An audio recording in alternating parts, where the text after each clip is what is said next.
National Weather Service in Denver has issued a flash flood warning for South Central Weld County in northeast Colorado until 9:45 p.m.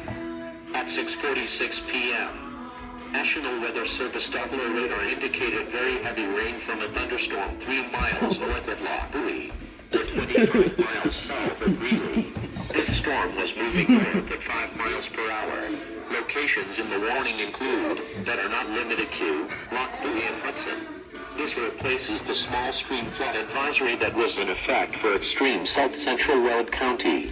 Doppler radar and weather spotters estimate that 2 to 3 inches of rain has fallen from this storm in the last 1.5 hours.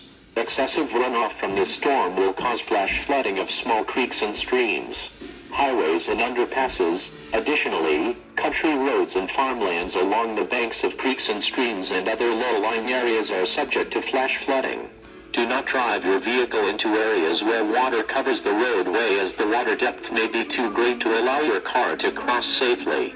Do not underestimate the power of flood waters. Only a few inches of rapidly flowing water can quickly carry away your vehicle. Turn around, don't drown. Repeating. A flash flood warning has been issued until 9:45 p.m. for the following counties: Weld County in northeast Colorado,